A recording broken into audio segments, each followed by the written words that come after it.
Welcome in, everybody. It's time for the United Bank Playbook. Tony Caridi, along with Mountaineer head coach Neil Brown, West Virginia, getting set for the Wolfpack of North Carolina State. You said during your press conference on Tuesday you've got great respect for Dave Doeren, their head coach. Let's talk a little X's and O's here. When you have the ball defensively, what's the look going to be? They've changed, right? They have changed. Coach Doeren has a defensive background. He and his defensive coordinator, Coach Huxtable, they've been together for a long time, and they've traditionally been a four-down front, and they've played really good defense. They're coming off back-to-back 9-win seasons, second most wins in the ACC over the last 2 years.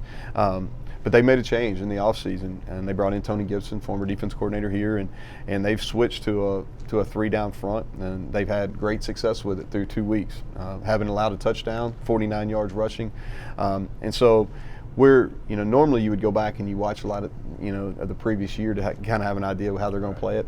Well, they haven't really been challenged. They played East Carolina and West Carolina and really haven't been challenged, and so we basically got 2 games to go on and to get our guys ready. On the other side of it, offensively, how will they attack you?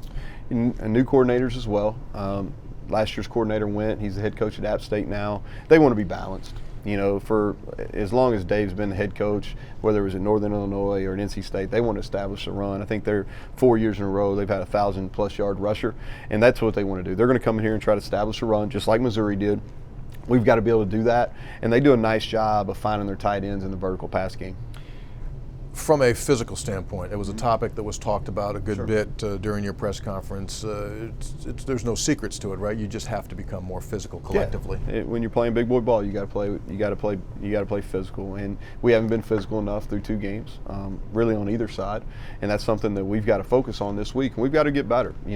We play a challenging schedule, maybe as good as anybody in the country. Our schedule is, and so we're going to be challenged week in and week out, and this is going to be no different. NC State's a big physical team, and we've got to answer the bell. Yeah, home game, Gold Rush, Hall of Fame, should be a great weekend. Fans should be here. Coach, we appreciate the time. Thank you.